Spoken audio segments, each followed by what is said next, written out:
अभी जो अटैक हुआ है पहलगाम में, तो क्या फिर लोग सोचेंगे जाने के लिए अमरनाथ यात्रा के बारे में?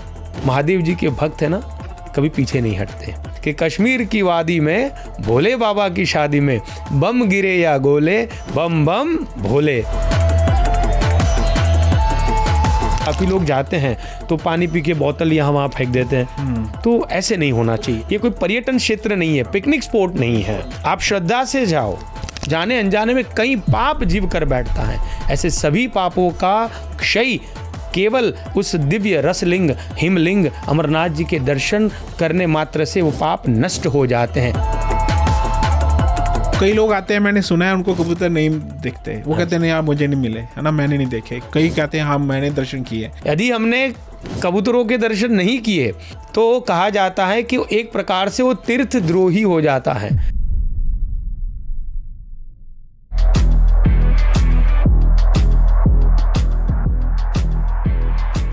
सो guys, welcome back to meet the mavericks podcast. आज हमारे साथ हैं आशुतोष जी महाराज, जिन्होंने पिछले 25 सालों में एवरी ईयर अमरनाथ की यात्रा की है, और हमें बताएंगे आज की अमरनाथ यात्रा के बारे में, उसके महत्व के बारे में, कि कैसी कैसी कठिनाइयाँ आती हैं और को हमें सोचना चाहिए जाने के लिए, और किस भाव से हमें जाना चाहिए।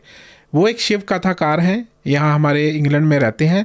उन्होंने इंग्लैंड में एक मंदिर निर्माण का कार्य स्टार्ट किया है। वो मंदिर का जो निर्माण कार्य है वो धीरे धीरे बढ़ रहा है महादेव की कृपा से, और जल्दी ही हम यहाँ पे एक मंदिर बनाएंगे, मंदिर में जाएंगे, मैं आपको दिखाऊंगा एंड मैं चाहता हूँ कि अगर आपने अभी तक उस मंदिर के लिए कुछ डोनेशन नहीं दी है तो प्लीज़ दीजिएगा।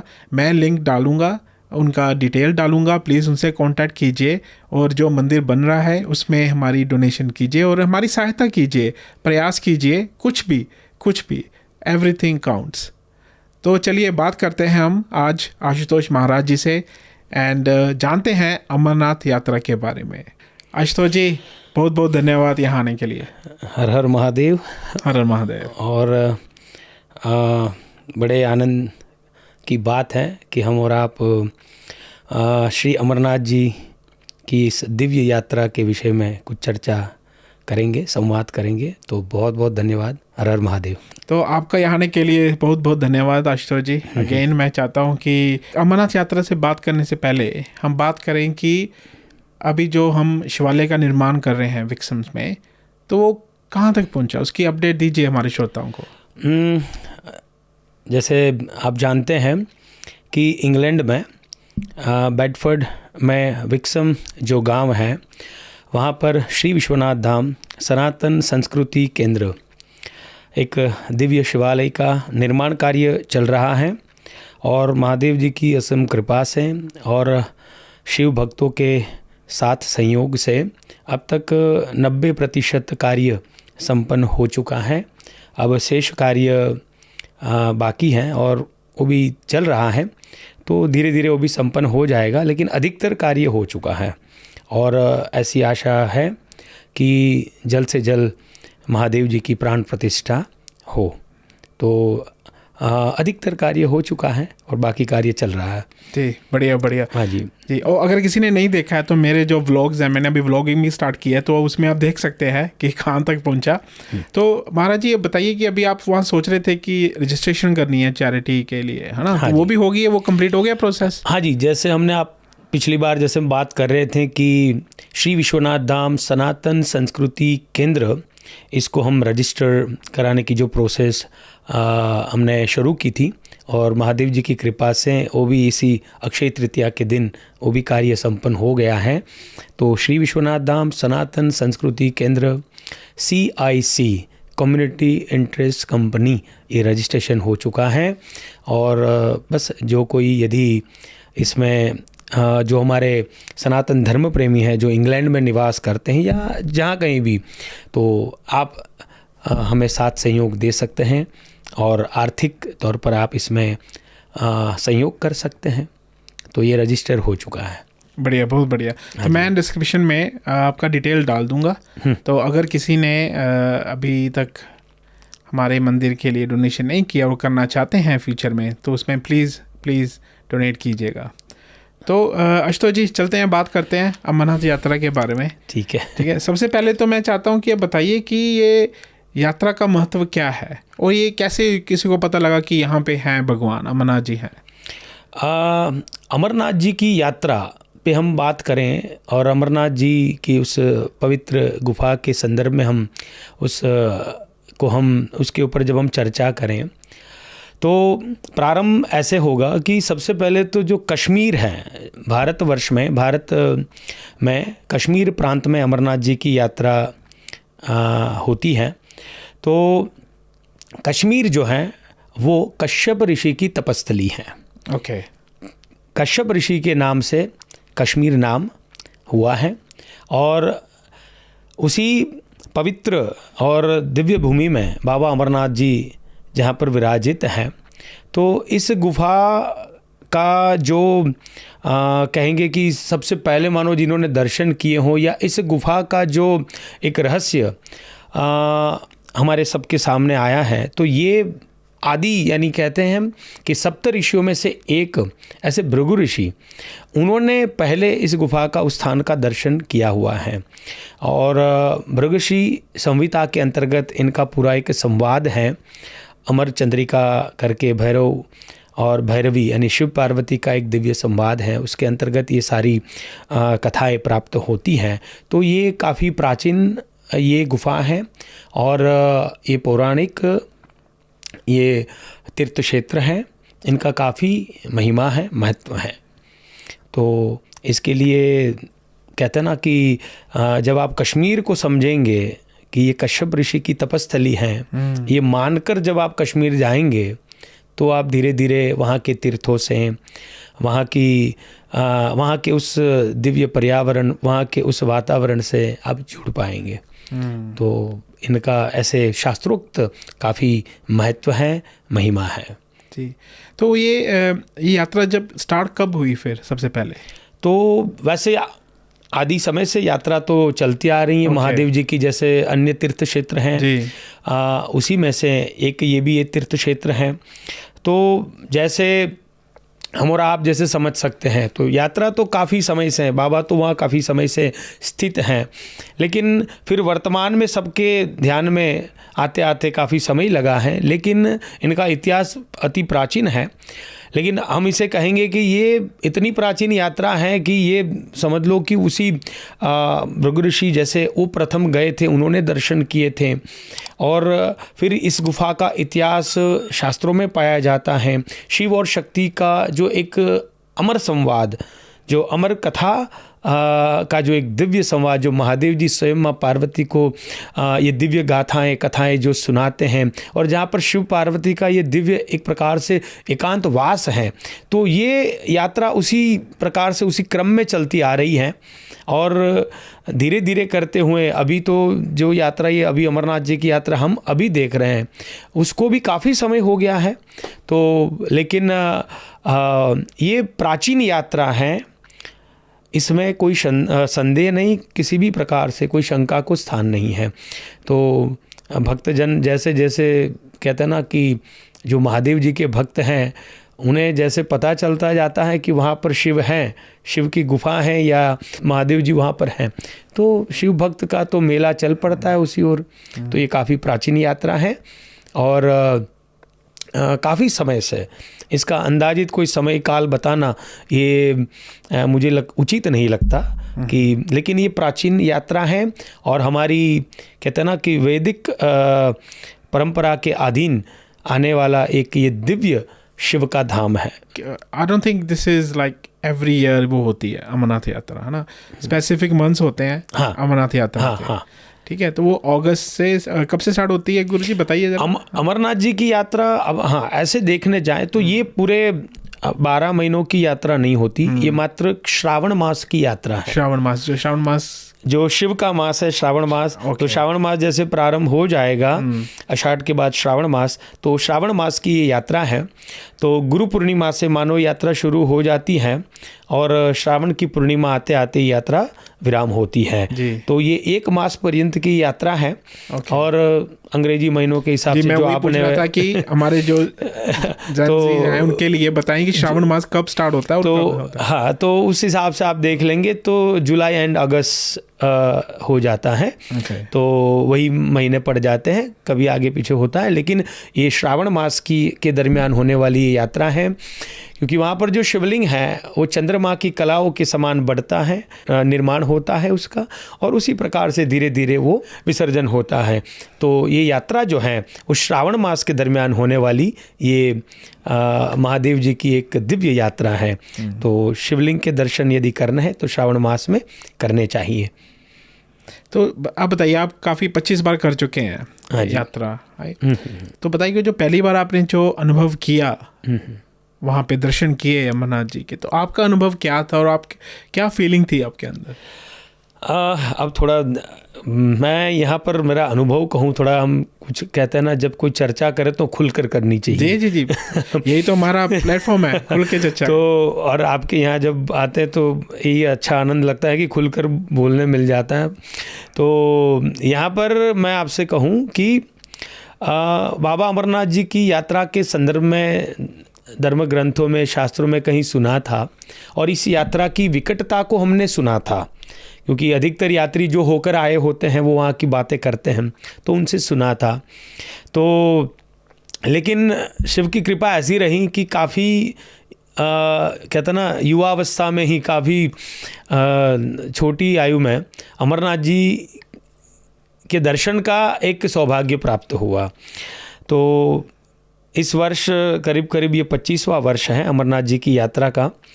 लेकिन जब पहली बार यात्रा करने के लिए हम गए तो पहले तो ऐसा था, कुछ मित्रगण सब हम लोग ऐसे तय हुआ कि चलो अमरनाथ जी जाते हैं। तो आप मानोगे नहीं, तब ऐसी घटना घटी कि जब जाने की बात आई तो शुरुआत थी, 2 महीने 3 महीने पहले की बात थी, यात्रा के शुरू होने से पहले। तो कहा कि अमरनाथ जी जाना है, तो सभी लोग नाम लिखा रहे थे, सब तैयारी कर रहे थे। तो करीब करीब 50 जन थे। अब 50 जन थे, लेकिन उतने में जब देखा यात्रा की तारीख जैसे नज़दीक आती जा रही है, घट घट के हम उसमें 50 में से केवल 5 जन बच गए। सारे लोगों ने, कोई कहता है भैया वहाँ तो बड़ा कठिन यात्रा है, वहाँ पे कभी तो आप देखते हैं, एक तो भौगोलिक दृष्टि से भी यात्रा थोड़ी कठिन है, हाँ। फिर दूसरा कुदरती आपदाएं आती रहती हैं, कभी अति वृष्टि हो गई, वर्षा हो गई, बर्फ़ गिर गया, कहीं पहाड़ गिर गए, ये होता है। और दूसरा ये भी है कि वहाँ पर और भी संघर्ष चलता है, आप जानते ही हैं। जी। तो कहीं भैया कोई किसी आतंकवादी ने बम मार दिया, गोली मार दी, तो उस कारण भी लोग भयभीत होते हैं। तो ये भी एक घटना है। तो इसके कारण होते होते यात्री हम इतने ही बचे, और अब जाना था। तो फिर अब कैसे भी हो, ऐसा होता है ना कि जब इतने लोग कम होते जाएं तो आपका भी मोरल डाउन होता है, आपकी जो एक आत्मविश्वास होता है, अब हमारा आत्मविश्वास वो भी कहीं ना कहीं कम होता है। अरे इतने सब नहीं आ रहे और हम ही जा रहे हैं। तो लेकिन मन में एक शिव के प्रति एक श्रद्धा भाव और वही विश्वास के साथ बढ़े आगे। तो यात्रा के लिए गए। काफ़ी कठिन यात्रा है। आप पहलगाम तक आओ, पहलगाम से चंदनवाड़ी तक आओ। पहलगाम में श्री वहाँ पर दिव्य महादेव जी का मंदिर है, जहाँ पर महादेव जी ने नंदी जी को विश्राम दिया था। अच्छा, हाँ। तो पहलगाम में तो उस स्थान में वहाँ पर श्री नंदीश्वर महादेव जी की स्थापना हुई है, तो उनके दर्शन किए। फिर क्योंकि ये गुफा जो है ना, उसका जो एक और कथा है कि वहाँ पर जो हमने पहले कहा कि शिव और पार्वती का संवाद हुआ था। तो उस यात्रा में तो जहाँ जब उस गुफा तक पहुँचते पहुँचते महादेव जी ने नंदी जी को पहले विश्राम दे दिया। फिर आगे पहलगाम से आगे चंदनवाड़ी आती है, वहाँ चंद्रदेव को, फिर पिशु टॉप आता है, फिर वहाँ गुनस टॉप आता है, फिर पंचतरणी, वहाँ पर पंच तत्वों को, जैसे पंचतरणी गंगा कही जाती है, वहाँ पर महादेव जी ने उनको छोड़ते छोड़ते बाबा फिर गुफा तक पहुँचे हैं। तो वहाँ तक पहुँचते पहुँचते चंदनवाड़ी से यात्रा पैदल होती है और करीब करीब 32 किलोमीटर पैदल चलना पड़ता है। तो काफ़ी कठिन यात्रा है। इतने संघर्ष के बाद जब आप गुफा तक पहुंच जाते हो, और गुफा तक पहुंच गए, और उस समय जो अनुभूति होती है, वो दर्शन के बाद, उस गुफा में पहुंचने के बाद जो अनुभूति और जो परमात्मा की कृपा दृष्टि, करुणा दृष्टि और जो परमात्मा के आशीर्वाद मिलते हैं वो अद्भुत हैं और अधिक कहते हैं ना बलदायी हैं। तो उस अनुभूति को हम कभी नहीं भुला पाए और उसी अनुभूति के बल पर अब तक ये क्रम शिव कृपा से चला है और बस चल रहा है। तो अद्भुत यात्रा है। तो एक बार तो मैं कहूँगा कि प्रत्येक शिव भक्त को अमरनाथ जी की यात्रा करनी चाहिए। और अभी हम जैसे कुछ चर्चा कर रहे थे कि शास्त्र में जो इनका वर्णन है, वही मैं पूछना, मैं सोच रहा था, पर वहाँ से जाने पहले मेरे दिमाग में एक क्वेश्चन है कि जो आपने कहा शास्त्रों का जो महत्व है, आपने कहा शिव जी महादेव फिर वो धीरे धीरे करके फिर अमरनाथ गुफा तक पहुँचे। हाँ जी, ये शास्त्रों में लिखा है कि वो जो आप पहले बता रहे थे कि भृगु ऋषि ने जो सप्त ऋषि हैं, हाँ ओके, उनकी वाणी है। ये कैसे ये पता लगा कि हाँ जी महादेव यहाँ से वहाँ गए, वहाँ से वहाँ गए? हाँ जी, अमरनाथ जी के संदर्भ में एक जो कथा पाई जाती है जो अति प्रचलित है, सबको जैसे हमने सबको पता है। तो ये कथा ये है कि बाबा ने जैसे पहलगाम में जहाँ पर नंदी जी को विश्राम दिया था, उस गुफा तक पहुँचने से पहले तो ये कथा ऐसे प्रारंभ होती है कि महादेव जी को प्रश्न किया, माता रानी ने, पार्वती जी ने प्रश्न किया कि आप क्यों, मैंने इतने जन्म लिए, क्योंकि बाबा ने मृंडमाल धारण की है। तो बाबा ने मृंडमाल धारण की तो पूछा ये क्या है?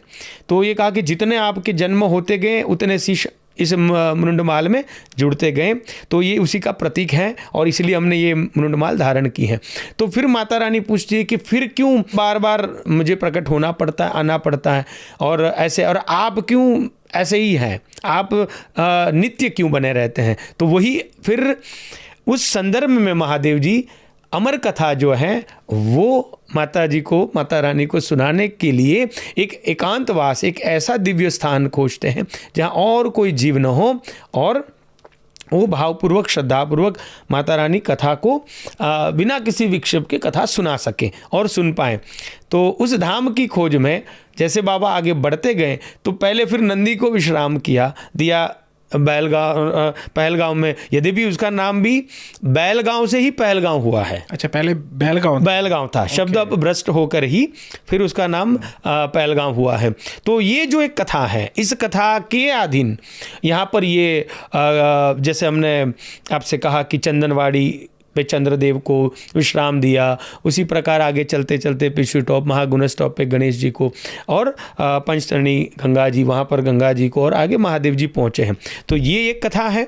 और एक जो अमरनाथ जी की गुफा के संदर्भ में जो शास्त्र प्रमाण प्राप्त होता है वो है भृगु संहिता, जो हमारे सप्त ऋषियों में से एक भृगु ऋषि के द्वारा जो रची एक भृगु संहिता है। उस संहिता के अंतर्गत वहाँ पर एक दिव्य कथा उसमें पाया जाता है अमर चंद्रिका यानी शिव और पार्वती यानी भैरव और भैरवी की का एक संवाद है। तो उसमें यहाँ पर ये सारा वर्णन पाया जाता है अमरनाथ जी की यात्रा के विषय में, अमरनाथ जी की गुफा के विषय में, और उस दिव्य रस लिंग के संदर्भ में, उस हिमलिंग के संदर्भ में वहाँ पर ये सारा वर्णन पाया जाता है।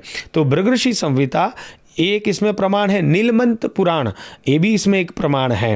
तो हमारे पुराणों में जैसे 18 पुराण है, उसमें उप पुराण भी आ जाते हैं, तो उसमें से भी इनका जो इस यात्रा का और इस स्थान का जो महत्व है वो पाया जाता है। तो ये भृगु संहिता से इनका पूरा जो एक ये अमर चंद्रिका नामक जो संवाद है शिव पार्वती का, वहाँ पर अमरनाथ जी की इस गुफा का, इस स्थान का महिमा महत्व प्राप्त होता है। ओके। हाँ जी। तो आपने ऐसे कहा था पहलगाम में पहले बैलगाम था, और आप बात कर रहे थे कि पहलगाम से यात्रा भी स्टार्ट होती है, वहाँ पे भी लोग जाते हैं। वो भी मेरे दिमाग में आ रहा था अभी जो अटैक हुआ है हाँ जी पहलगाम में। हाँ जी। तो क्या फिर लोग सोचेंगे जाने के लिए अमरनाथ यात्रा के बारे में आज? तो आपका क्या विचार है उसके बारे में? अरे आप देखो, ऐसा है ना कि वैसे तो सबसे पहले तो जो अभी पहलगाम की जो ये घटना घटी है बड़ी दुर्भाग्यतापूर्ण है, और जहाँ पर इस प्रकार से सनातनी हिंदुओं का जो उसे मार दिया गया और जो घटना घटी है बड़ी दुखद, और उसकी जितनी निंदा करो उतना कम है। लेकिन एक बात आप ये भी समझ लीजिएगा, जैसे आपने प्रश्न पूछा है कि इससे क्या कोई यात्रा अभी वर्तमान इस वर्ष की यात्रा पे, अमरनाथ जी की यात्रा पे कोई फर्क पड़ेगा? कोई इम्पैक्ट होगा? देखो एक चीज़ याद रख लीजिए, महादेव जी के भक्त है ना, कभी पीछे नहीं हटते, वो कभी पीछे हटते नहीं है। यानी शिव भक्त के अंदर कहते हैं ना कि भाई और शिव भक्ति ये दोनों साथ में नहीं हो सकती। यानी शिव पुराण में आता है, और वहाँ पर के जो शिव भक्त होते हैं वो सबसे पहले शिव भक्ति आपको निर्भयता देती है। तो महादेव जी के जो भक्त होते हैं ना, वो निर्भयी होते हैं, वो कहते हैं ना कि वो शिव के प्रति समर्पित होते हैं, वो कभी भी पीछे हटते नहीं हैं। और ये तो ठीक है, कुछ विधर्मी ने कुछ कर दिया, लेकिन ये महादेव जी के भक्तों को ऐसी कहते हैं ना कि वो पीछे नहीं हटेंगे, और बल्कि इस वर्ष तो अधिक से अधिक यात्री अमरनाथ जी जाएंगे। हमारे जो परिचय में है, हमारे जो जानने वाले हैं, अधिक से अधिक जाएंगे, और जाना ही चाहिए। जी जी जी जी। और कश्मीर के वहाँ तो एक ऐसा सूत्र चलता है, जैसे मैं आपसे कहूँ तो गूंजता है अमरनाथ जी की यात्रा के दरमियान कि कश्मीर की वादी में भोले बाबा की शादी में बम गिरे या गोले, बम बम भोले। तो ऐसे भक्त जाते हैं, अरे बोल बम, हर हर महादेव बोलते हुए जब शिव भक्त चलते हैं तो पूरी घाटी, पूरी वादी जो वहाँ की है, वो हर हर महादेव के जय घोष से गूंज उठती है। तो यात्री तो ना डरते हैं, ना रुकते हैं, ना थमते हैं। ये तो अविरत चलने वाली यात्रा है, सदा चलती रहेगी। जी, अमेजिंग अमेजिंग। तो आपको कोई अनुभव हुआ है ऐसा कुछ आपकी यात्रा में? आप 25 साल से जा रहे हैं वहाँ पे। हाँ जी, ये हमारा एक, यानी मैं वर्ष भूल रहा हूँ, लेकिन ये जब हम, यानी ये मैं बात कर रहा हूँ करीब 2012-13 या उस समय या उससे पहले की बात है ये। और तब हम पहलगाम पहुँचे थे, और तब मैं अकेला ही था। हम जैसे पहलगाम पहुँचे थे, और पहलगाम जैसे हम वहाँ के टैक्सी स्टैंड में जैसे हम उतरे, और उसी समय वहाँ पर पहलगाम में कुछ हलचल हो रही थी, और धीरे धीरे जब पता चला कि कुछ जो उग्रवादी हैं, जो वहाँ के जो असुर कह दो और क्या, तो उनके द्वारा और हमारे वीर जवानों के द्वारा एक मुठभेड़ हो रही थी। अच्छा, लाइव लाइव यस, ये हो रहा था। और हम तब वहाँ से जैसे टैक्सी स्टैंड पर उतरे, और सबसे फिर कहा कि अब कहाँ जाएं। तो फिर हम उस समय श्री नंदीकेश्वर महादेव जी जो मंदिर है, तो उस मंदिर में जाकर हम वहाँ रुके थे, और उस मंदिर के पटांगण से, यानी मंदिर से ही हम बाहर का वो दृश्य देख पा रहे थे। और वहाँ पर ये इसी प्रकार से फायरिंग हो रही थी, और ये एक प्रकार से ये कहते हैं ना कि एक युद्ध, एक द्वंद्व चल रहा था। तो हमने ये देखा है, और ये तो कहते हैं ना कि लेकिन हमें ऐसे लेना चाहिए कि भैया अच्छे कामों में विघ्न 100 आते हैं, और ये कहते हैं ना, ये असुर तत्व तो सतयुग हो, त्रेता युग हो, द्वापर युग हो या कलयुग हो, ये तो चलता ही रहना है। लेकिन परमात्मा के जो भक्त हैं वो रुकते नहीं हैं, और बस हमें अपनी श्रद्धा से बस आगे बढ़ते रहना है, और क्या। तो बस ऐसा अनुभव हुआ है हमारा भी।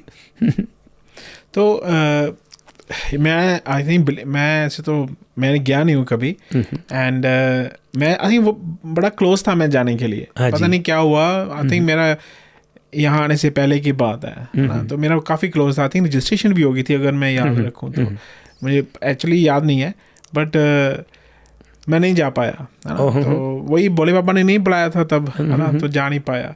तो आप बताइए कि मैंने कभी एक्सपीरियंस नहीं किया, आपने 25 साल आप जा रहे हैं, पिछले 25 साल से, तो यात्रा की जो ऑर्गेनाइजेशन है वो आपके हिसाब से कैसी है? अच्छी है कि लोगों को कुछ सोचना चाहिए जाने से पहले कि हाँ भी कोई सर्टन इंडिविजुअल ही जा सकते हैं यात्रा में? देखो, यात्रा की वहाँ की जो एक भौगोलिक स्थिति है, वो तो हम और आप सब, यानी जो गया हो या नहीं भी गया हो, तो वो तो समझ सकता है कि भाई कश्मीर है और पहाड़ हैं, ऊंचाई पर हमें जाना है। अमरनाथ जी की जो गुफा है वो करीब करीब 14,000 फीट की ऊंचाई पर है।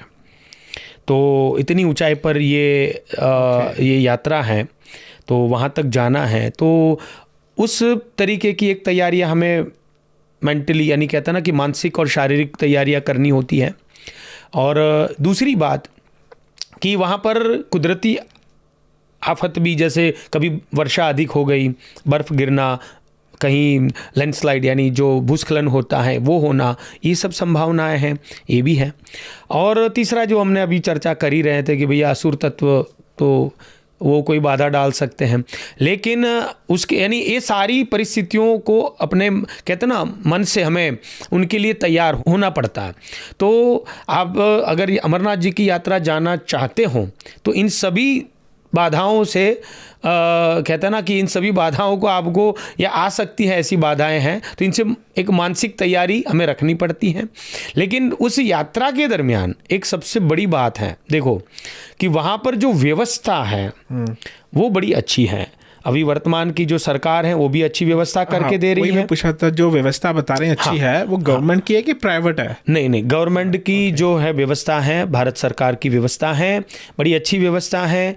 और शाइन बोर्ड जो है वहाँ का जो बना हुआ बोर्ड है, उनके द्वारा भी अच्छी व्यवस्थाएं हैं, ठहरने के लिए व्यवस्था है।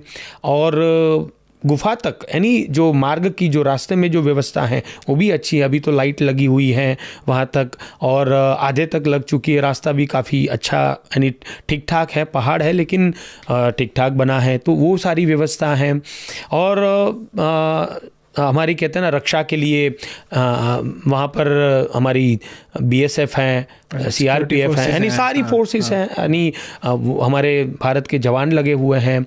और सबसे अधिक वहाँ पर एक और जो महत्वपूर्ण है वो है भंडारे, जो सेवाधारी, ये जो है ये इस यात्रा के प्राण बन जाते हैं। तो अवेलेबल है पूरे आप चाहे जम्मू से लेकर, अच्छा जम्मू से लेकर अमरनाथ जी की गुफा तक, अरे बाप, इतने भंडारे वाले।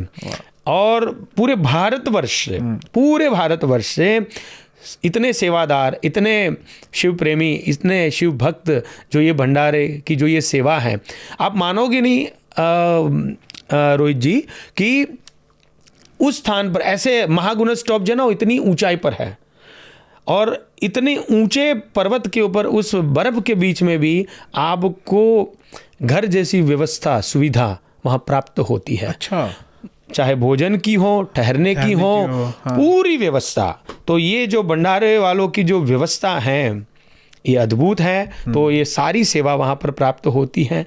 लेकिन अंत में एक बात मैं जोड़ दूँ, देखो ये तो सारी व्यवस्था शिव कृपा से वहाँ पर है, लेकिन हम और आप जब यात्रा पे जाएं, यानी जो भी यात्री यात्रा पे जाना चाहता है, वो जब घर से चले तब वो एक श्रद्धा भाव से चलें कि मैं शिव के दर्शन के लिए जा रहा हूँ, मैं उस पवित्र धाम के दर्शन के लिए जा रहा हूँ। आप जब इस भाव से चलोगे तब परमात्मा की कृपा दृष्टि नित्य आप पर बनी रहती है।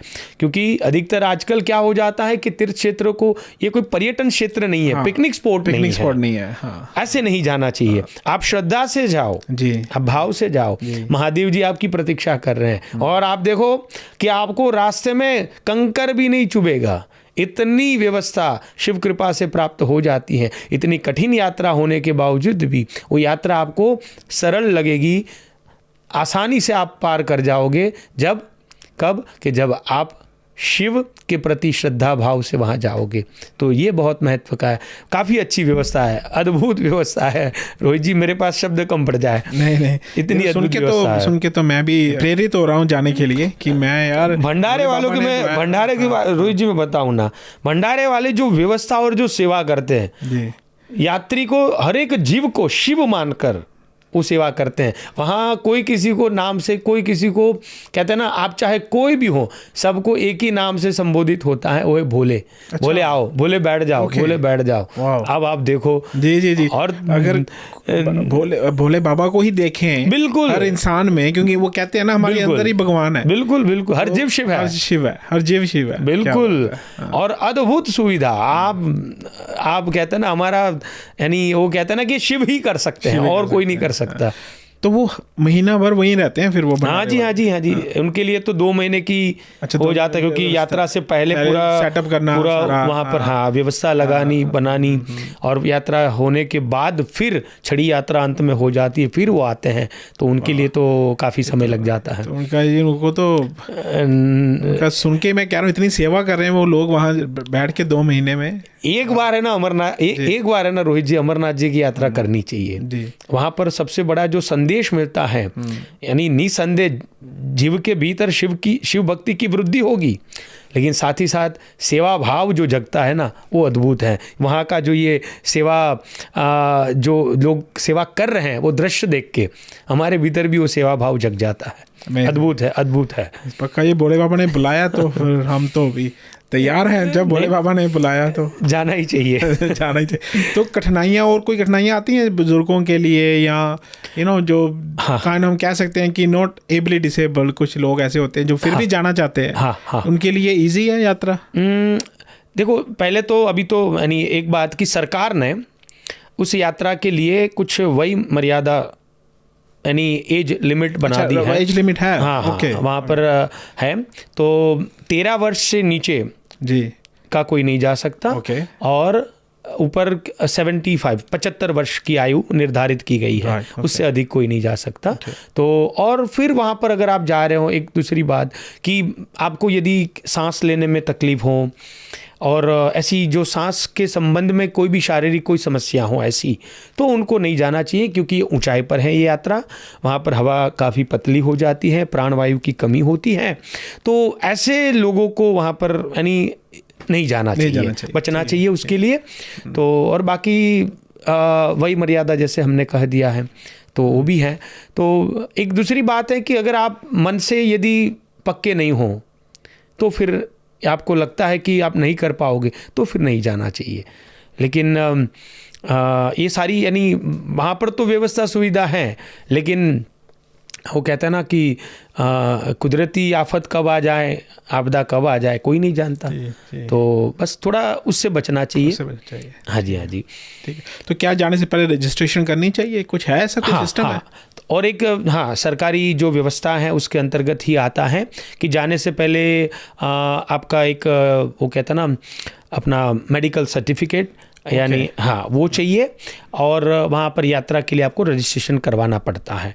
तो ये भी एक रजिस्ट्रेशन के लिए पूरी यात्रा जब शुरू होगी उससे पहले ही, अभी की यात्रा का रजिस्ट्रेशन शुरू हो गया है। हाँ, तो वो रजिस्ट्रेशन की ज़रूरत पड़ती है, और आपके स्वास्थ्य का एक प्रमाण पत्र, उसकी भी आवश्यकता पड़ती है। ये 2 चीज़ बहुत आवश्यक है, और ये करवा कर ही जाना चाहिए। और ये हमारे लिए है, ये ज़रूरी है, क्योंकि कोई घटना घट गई तो ये आपके साथ रहेगा, तो यात्री का परिचय हो पाएगा, वो कौन है, कहाँ से हैं, तो वो एक बहुत ज़रूरी है। तो ये करवा के ही जाना चाहिए। तो ये सारी सरकारी व्यवस्था है और जो नियम है, जितने भी नियम हैं, वो यात्री की सुविधा के लिए हैं, तो उसका पालन करना चाहिए। तो इसका हमें ध्यान करना चाहिए। और इसी के साथ कह दूं कि कोई यात्री जाता भी है तो उस पवित्र स्थान की पवित्रता बनी रहे, उसके लिए वो स्थान स्वच्छ बना रहे हैं, उसके लिए भी ध्यान करना चाहिए। क्योंकि मैं इसलिए जोड़ रहा हूँ, काफ़ी लोग जाते हैं तो पानी पी के बोतल यहाँ वहाँ फेंक देते हैं, फिर वो बरसाती ले ली होगी, बरसात की वो फट गई तो उसको भी वहीं फेंक दिया। तो ऐसे नहीं होना चाहिए। अमरनाथ जी की यात्रा पे आप जब भी जाओ, तब उस यात्रा की जो पवित्रता है, उस पवित्रता का पूरी तरह से प्रत्येक यात्री को पालन करना चाहिए, वहाँ की स्वच्छता का ध्यान करना चाहिए, उस मार्ग की जो गरिमा है उसका ध्यान करना चाहिए। कहीं भी किसी भी प्रकार का कचरा नहीं फेंकना चाहिए, विशेष करके प्लास्टिक का कचरा कहीं भी नहीं फेंकना चाहिए। सरकार ने सारी व्यवस्था की है, आप उस नियमों का पालन करें। प्लास्टिक का कचरा उसी के अंदर वहाँ जो रखा हुआ है कचरे का डब्बा, उसी में डालें। ये एक बात। और एक दूसरी बात कि अमरनाथ यात्रा के दरमियान जब आप जाओ तो यात्रियों को एक ध्यान और करना है कि भाई कई यात्रियों को धूम्रपान की आदत होती है, सिगरेट पीना, तो वो सिगरेट पीते पीते जाते हैं। ये उनके लिए भी हानिकारक है, और उनसे भी अधिक उस सिगरेट के धुएं से कोई और यात्री पैदल चल के जा रहा है, उनके लिए भी ये बहुत हानिकारक है। सांस लेने में उसको भी तकलीफ होती है, कष्ट होता है। तो कृपया करके आप यदि अमरनाथ जी यात्रा जा रहे हैं तो वहाँ रास्ते में धूम्रपान इत्यादि न करें, अपने इन ऐसी बुरी आदतों के ऊपर थोड़ा नियंत्रण करें, अंकुश करें, ताकि अन्य यात्रियों को भी कष्ट न हो। तो इसका ध्यान करना चाहिए। जैसे आपने कहा कि ध्यान रखना चाहिए, हाँ जी, ठीक है, आपने कहा कि ऐसी प्लास्टिक बोतल्स ऐसे ना हो तो कहीं भी ना फेंके। हाँ जी, हाँ, अमरनाथ यात्रा तो हम कह रहे हैं ना, बिल्कुल, वो तो हम चाहते हैं कि लोग कहीं भी ना फेंके, बिन्स हैं, बिन में फेंको, राइट। हाँ जी, हाँ जी, हाँ जी। तो और क्या आपको लगता है कि लोगों को ऐसे सोचना चाहिए, क्योंकि पवित्र जर्नी है ये, पवित्र यात्रा है ये, राइट। तो ऐसा है कोई है कि लोगों को जाने से पहले कुछ लोग कहते हैं कि हाँ भी 10 दिन कोई कहते हैं ना ब्रह्मचार्य अपनाओ, जाने से पहले कुछ ऐसा भी है कुछ अमरनाथ यात्रा के बारे में कि नहीं है? देखो ऐसा है ना, वैसे तो कोई भी तीर्थ क्षेत्र में जाएं, तीर्थ भूमि जो है वो सारी शिव भूमि कहलाती है, वो शिव क्षेत्र कहलाते हैं, वो पुण्य क्षेत्र कहलाते हैं। हम और आप वहाँ जा रहे हैं तो तीर्थ क्षेत्र में जाने से क्या होता है? तो स्पष्ट कि पुण्य की वृद्धि होती है, पाप का क्षय होता है। तो हमें वहाँ जाना है ऐसे पवित्र स्थान में, वो पुण्यवर्धक क्षेत्र में जब हम जाएं तो हम निसंदेह पवित्रता का ध्यान रखें, स्वच्छता का ध्यान रखें, सात्विक आहार भोजन लें, ये हमें ध्यान रखना है। और अधिक से अधिक यदि आप जाने की इच्छा कर रहे हैं वहाँ पर, तो जब घर से ही चले तब आप मन से ये विचार करके चले, वो संकल्प करके चले कि हमें शिव से मिलने उस पवित्र तीर्थ क्षेत्र में, उस पवित्र गुफा तक हमें जाना है। इस भाव से चले, और इस भाव से जब यात्री चलता है, वही पूछा था उसे, क्या इस भाव से अगर चलें तो क्या होता है? इस भाव से यदि यात्री अगर चलता है कि मैं अमरनाथ जी के दर्शन यानी शिव के दर्शन के लिए मैं इस अमरनाथ जी की गुफा तक जा रहा हूँ, तो यहाँ पर जैसे हमने कहा कि वो शास्त्र के अंतर्गत यहाँ पर महादेव जी स्वयं माँ पार्वती से कहते हैं कि अगर जो कोई व्यक्ति इस भाव से चलता है, यानी जो मुझसे मिलने यानी शिव से मिलने के लिए वो घर से चला होगा, अमरनाथ जी की यात्रा पर चलता है, तो उसे एक एक कदम पर अश्वमेघ यज्ञ करने से जो पुण्य मिलता है, वो एक एक कदम पर अश्वमेघ यज्ञ का पुण्य फल प्राप्त होता है। अश्वमेघ यज्ञ का तो इतना पुण्य फल प्राप्त होता है, तो इतना महत्व है, महिमा है। और इतना ही नहीं, एक बात और मैं आपसे जोड़ दूं कि जो हम चर्चा कर रहे हैं, ये अमर चंद्रिका यानी शिव और वही मैं पूछने वाला था, कहाँ लिखा है ये? हाँ, अमर चंद्रिका जो शिव और शक्ति का जो संवाद है, तो भृगुऋषि संहिता के अंतर्गत से जो पाया गया ये संवाद है, वहाँ पर महादेव जी कहते हैं कि अमरनाथ जी की गुफा में यानी अमरनाथ जी के दर्शन करने पर कैसा पुण्य प्राप्त होता है। तो कहा कि काशी में शिव का पूजन करने से जितना पुण्य प्राप्त होता है, उससे भी 10 गुना अधिक अमरनाथ जी की इस पवित्र गुफा में शिव का, अमरनाथ जी के पूजन का करने से पुण्य फल प्राप्त होता है। और कहा कि तीर्थराज प्रयाग में शिव का पूजन करने से जितना पुण्य फल प्राप्त होता है, उससे 100 गुना अधिक अमरनाथ जी की गुफा में अमरनाथ जी के पूजन का पुण्य फल प्राप्त होता है। और आगे कहा कि नैमिषारण्य में और कुरुक्षेत्र में शिव का पूजन करने से जो पुण्य फल प्राप्त होता है, उसका 1000 गुना अधिक अमरनाथ जी की गुफा में अमरनाथ जी के पूजन करने से पुण्य फल प्राप्त होता है। अब इतना पुण्य फल प्राप्त होता है, और इतना ही नहीं, महापातक हो, ब्रह्म हत्या हो, स्त्री हत्या हो, या किसी ने आपने कोई चोरी की है, मदिरा पान किया है, या मानव जीवन में कई ऐसे छोटे मोटे जाने अनजाने में कई पाप जीव कर बैठता है, ऐसे सभी पापों का क्षय केवल उस दिव्य रसलिंग हिमलिंग अमरनाथ जी के दर्शन करने मात्र से वो पाप नष्ट हो जाते हैं। ये महिमा, ये महत्व शास्त्रों में पाया जाता है अमरनाथ जी की यात्रा का, अमरनाथ जी की गुफा का और अमरनाथ जी के दर्शन और पूजन का। तो ये महिमा है। तो इस भाव से आप जब जाओगे, आहा बाबा के दर्शन करने जाना है, शिव को मिलने जाना है, तो फिर हमारे मन में फिर वो कहता ना कि बुरे विचार कहाँ बचते ही नहीं है जब इस भाव से चलोगे कि शिव मिलने को जाना है। तो इसीलिए तो वहाँ पर जो दिखता है सबको सब भोले भोले कह के बुलाते हैं। तो मुझे नहीं पता था ऐसा है कि इतना महत्व है अमरनाथ यात्रा का। नहीं, ये बहुत सारी ऐसी बातें हैं तो कि कहते ना कि हमारे और आप हमारी सनातन कहते ना कि जो हमारी जो एक व्यवस्था है और एक सनातन धर्मी जो हम सब कहते हैं ना कि बहुत सारे ऐसे विषय हैं और बहुत सारी महत्व के हमारे तीर्थ क्षेत्र हैं, उनका महिमा क्या है, उनका महत्व क्या है, उनसे हम अधिकतर अपरिचित हैं। तो उस वजह से कहते हैं ना कि जब आप उस धाम के, उस क्षेत्र के महिमा और महत्व से परिचित नहीं होते, तब तक उसका एक उनके प्रति वो भाव नहीं जगता। तब तक हमें कहते ना तो ठीक है, सब जा रहे हैं, हम जा रहे हैं। हाँ। और आजकल तो अभी ये लोगों को रील बनानी है, लोगों को कुछ यानी जो कहते हैं ना पर्यटन स्थल बना दिया। ये पर्यटन स्थल नहीं है, ये पुण्य क्षेत्र है, ये शिव क्षेत्र है। यहाँ जाने से पुण्य की वृद्धि, पाप का क्षय होता है, जीव का कल्याण होता है, आत्म कल्याण के दिव्य धाम है। तो बस इस भाव से जाओ कि हम शिव को मिलने जा रहे हैं। ये तपस्या है, शारीरिक तपस्या है, ये परमात्मा के पथ पर चलना, ये शारीरिक तपस्या है। हाँ जी। जैसे आप, मुझे याद आ गया, आपने कहा था जब हमने कैलाश मानसरोवर की हाँ जी बात की थी, चर्चा की थी, तो आपने कहा था ये यात्रा जो होती है तपस्या है। हाँ जी, है ना। हाँ तो वही मुझे दोबारा याद आ रहा है, आपने कहा था उस वाले एपिसोड में भी। बिल्कुल। तो अगर लोगों ने वो एपिसोड नहीं देखा है तो मैं यहाँ पे लिंक डालूंगा, तो प्लीज़ देखिएगा वो वाला भी, अगर आपको कैलाश मानसरोवर यात्रा के बारे में भी जानना है। तो महाराज जी हमें बताइए फिर, मुझे पता है काफ़ी लोगों का ये क्वेश्चन होगा कि कबूतर के बारे में, राइट। लोग कहते हैं कि वहाँ कबूतर अगर देख लो तो समझो हमारा पुण्य हो गया। हाँ जी। और कई लोग आते हैं, मैंने सुना है उनको कबूतर नहीं दिखते, वो कहते हैं नहीं यार मुझे नहीं मिले, है ना, मैंने नहीं देखे। कई कहते हैं हाँ मैंने दर्शन किए, इतने खुश होते हैं ना कि हाँ मुझे वो मिल गए। हाँ जी। तो उसका क्या महत्व है, उनके बारे में बताइए प्लीज़। देखो, कबूतरों का वहाँ दर्शन करना उनका बहुत ही महत्व है। और शास्त्र में जो हम जिस धर्मशास्त्र का आधार लेकर हम जो संवाद कर रहे हैं, तो अमर चंद्रिका उसी शिव और पार्वती के संवाद के अंतर्गत उसके 10वें पटल में वहाँ पर कपोत यानी कबूतर का क्या महिमा है। कपोत यानी कबूतर। तो गुफा में क्या महिमा है, तो ये शिव गण है। ये जो है कबूतर जो है वो शिव गण है।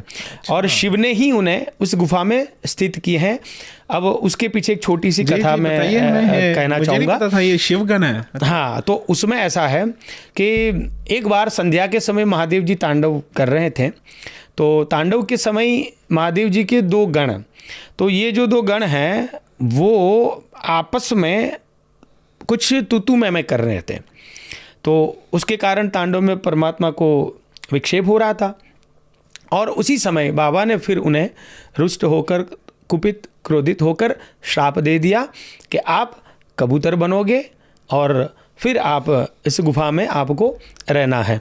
और कहा, और इस प्रकार से जैसे उन्हें श्राप मिला। और फिर एक आशीर्वाद के तौर पर भी बाबा जैसे कहते हैं कि जो भी गण, जो भी यात्री इस गुफा तक आते हैं और वो कबूतरों के दर्शन नहीं करते, और उन्नत होकर दर्शन करना है। यानी आप देखो बड़े ध्यान से, ये बात जो मैं कह रहा हूँ क्या मतलब, बड़े ध्यान से। हाँ, मैं रोज जी कहूँगा, अमरनाथ जी की यात्रा के दरमियान अमरनाथ जी की गुफा में जब भी हम यात्री जब प्रवेश करें तो वहाँ पर कबूतरों को दर्शन करने का प्रयत्न करना चाहिए, खोजना चाहिए कि कबूतर कहाँ हैं, ढूंढकर हमें उसके दर्शन करने हैं। और उनके दर्शन करने से यात्रियों के सारे पाप हमारे वो तो नष्ट होते ही हैं और यात्रा हमारी पूर्ण होती है। यदि हमने कबूतरों के दर्शन नहीं किए तो कहा जाता है कि एक प्रकार से वो तीर्थद्रोही हो जाता है। यानी वहाँ तक गए, गुफा में हम गए, बाबा के दर्शन किए, लेकिन कबूतरों को दर्शन करने का प्रयत्न न किया हो यदि, तो कहीं ना कहीं, और फिर हम ऐसे ही यदि नीचे उतर जाए कि छोड़ो हम उतर जाएं, तो मान लो एक प्रकार से ये तीर्थ का द्रोही कहलाता है वो यात्री। तो इस प्रकार से इसका वर्णन है। तो तीर्थ का पुण्य नहीं मिलता, फिर नहीं, पुण्य नहीं मिलता, उस तीर्थद्रोही कहलाता है। ओके। तो इसलिए जब भी यात्रा पर जाएं, अमरनाथ जी की गुफा में आप खड़े हो तो ध्यानपूर्वक कबूतरों को दर्शन करने का प्रयत्न करना चाहिए। और जब श्रद्धा से जाते हैं तो कबूतर वहाँ दर्शन हो ही जाते हैं, हो ही जाएंगे। ऐसा नहीं है कि अगर 2 दिन ना हुए तो हमें ना इतना तो क्या। हाँ। आप ध्यान से रहोगे ना, बस। हाँ। आप शिव शिव जपते रहो, और जब भी कबूतर दिखे तो यहाँ पर तो ये भी कहा कि आप जय करके जय घोष करना है। आप जय हो करो, हर हर महादेव करो। तो शिव घोष करते रहोगे, जयकारे लगाते रहोगे, तो जैसे जयकारे लगते रहते हैं ना, तो कबूतर यहाँ से वहाँ उड़ते ही हो दर्शन हो ही जाते हैं दर्शन। हाँ, तो ये बाबा तो करवा ही देते हैं। हाँ, तो ये शिव के गण हैं और इसके दर्शन से निसंदेह जीव का कल्याण होता है और ये हमारे पापों का क्षय करते हैं। तो इनके दर्शन अवश्य करने चाहिए। अमेजिंग। मैं तो जब जाऊंगा तो मैं भोले बाबा बुलाएंगे तो मैं तो वेट करूंगा, शिव शिव कहूंगा, जरूर।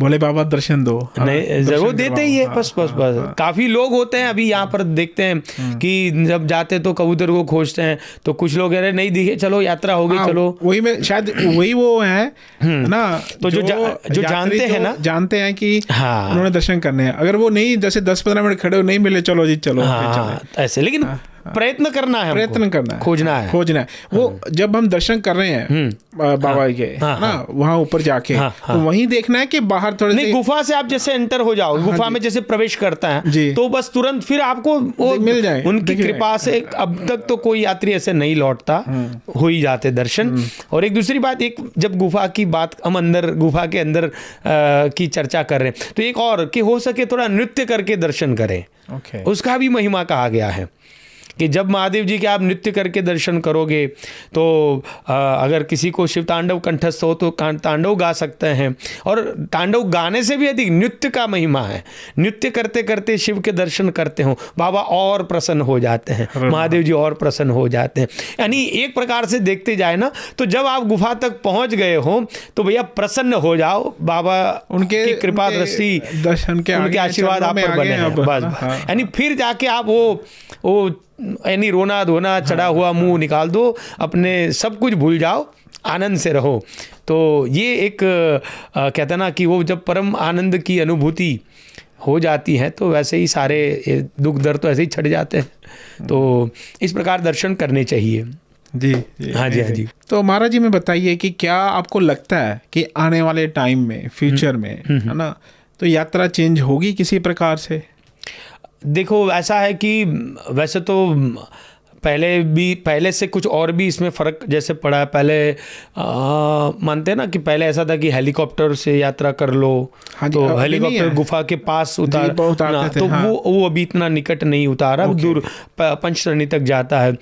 यानी एक मैं आपके इस प्रश्न के अनुरूप में अगर जो मैं कहना चाहता हूँ कि सुविधा बढ़ सकती है, ठीक है, चलो रास्ते में कहीं लाइट लग गई, रास्ते ये वो, लेकिन मेरा मानना ये है कि यात्रा में जितनी दुविधा है, जो कष्ट हैं, वो एक परीक्षा है, वो ही एक तपस्या है हमारे लिए, यात्री के लिए। तो काफ़ी पहले से बहुत अनुरूप हुई है, बहुत सुविधाएं बढ़ी है, अच्छी तरह से होती जा रही हैं सुविधाएं, लेकिन एक और भी है कि भैया ज़्यादा सुविधा से अच्छा है कि जैसी है वैसी ही रहनी चाहिए, बस उसमें और कोई परिवर्तन करने की अधिक आवश्यकता नहीं है, जो है वो वही बना रहे तो उसका आनंद अधिक होता है। वो तीर्थ की गरिमा बनी रहनी चाहिए। सुविधा के नाम पर कुछ जैसे कुछ वहाँ पर कहता ना कि और अधिक कुछ निर्माण कर के फिर क्या होगा कि जो उनकी महत्वता है वो कहीं कम ना, यानी वहाँ की जो शांति है ना वो भंग नहीं होनी चाहिए, बस वो जैसी की तैसी रहनी चाहिए। लेकिन फिर भी ऐसा हो सकता है क्योंकि जिस हिसाब से हम देख रहे हैं प्रति वर्ष कुछ ना कुछ परिवर्तन आ ही रहा है, तो फिर तो जो बाबा की मर्जी होगी हो, चाहे तो क्या नहीं हो सकता। जी। तो अनफॉर्चुनेटली हमें टाइम का हमारा थोड़ा आज है, थोड़ा कंस्ट्रेंट है, तो मैं जाने से पहले मैं चाहता हूँ कि आप युवा पीढ़ी को, जो हमारे नए आ रहे हैं, उनको कुछ संदेश देना चाहेंगे आज, स्पेशली अमरनाथ यात्रा के? ठीक है, अमरनाथ जी की यात्रा के संदर्भ में मैं कहना चाहूँगा जो मेरा अनुभव है कि अमरनाथ जी की यात्रा पे जब हम और आप जाते हैं, जब जाएंगे तो अमरनाथ जी के मार्ग पर, उस यात्रा के मार्ग पर कई मार्ग इतने संकड़े हो जाते हैं, काफ़ी छोटे हैं, और उसमें एक बाजू पर्वत है और एक बाजू खाई है, तो और बीच में से हमको चल के शिव की ओर, अमरनाथ जी की ओर बढ़ना होता है, उस पवित्र गुफा की ओर बढ़ना होता है। तो जो ये खाई है एक और एक और जो पहाड़ है, इससे हमें क्या सीख मिलती है, इस मार्ग पे चलते चलते हमें क्या सीख प्राप्त होती हैं, जो मैंने अनुभव किया है, जो मैंने इस सीख को ग्रहण किया है, जो मैं समझ पाया हूँ। तो ये पहाड़ जो हैं यानी पहाड़ के जितनी शिव के चरणों में हमारा विश्वास होगा, पहाड़ के समान अविचल विश्वास, कैसा? पहाड़ के समान अविचल विश्वास होगा शिव चरणों में। और खाई जो है, तो खाई के समान श्रद्धा होगी, इतनी गहरी, जितनी खाई गहरी होती है उतनी ही गहरी श्रद्धा होगी हमें शिव चरणों में, तब जाकर ही हम उस गुफा तक पहुंच पाएंगे, तब जाकर ही हम अपने उस ध्येय को, अपने उस लक्ष्य को, अपने कहते ना उस परम आनंद की अनुभूति को हम कर पाएंगे। तो और एक प्रकार से यही अमरनाथ जी की यात्रा जो ये मार्ग हमें सीख देता है, उसी प्रकार इस जीवन की यात्रा में भी यदि परमात्मा तक पहुंचना है या उस परम आनंद को यदि प्राप्त करना है तो परमात्मा के चरणों में पहाड़ के समान अविचल विश्वास रखें और खाई के समान गहरी श्रद्धा रखें परमात्मा के चरणों में। निसंदेह जीव का कल्याण होगा और हमें उस परम आनंद की अनुभूति होगी, होगी और होगी। हर हर महादेव। हर हर Mahadev. Thank you for your message महाराज जी। तो मैं पॉडकास्ट यहीं समाप्त करता हूँ। आपका अगेन यहाँ आने के लिए बहुत बहुत धन्यवाद और हमें अमरनाथ यात्रा के बारे में बताने के लिए, हमें ज्ञान देने के लिए कि कैसी होती है, उसका महत्व क्या है, और हमें प्रेरित करने के लिए कि हम अमरनाथ यात्रा पे जाएं, बर भाव से, महादेव के भाव से, उनको बस सोचते हुए, उनका जाप करते हुए जाएं और आनंदित हों। हर हर महादेव। महादेव। जय बाबा अमरनाथ बर्फानी, भूखे को अन्न, प्यासे को पानी। हर हर महादेव, हर हर महादेव, हर हर महादेव। बम बम भोले। हर हर महादेव। हर हर महादेव।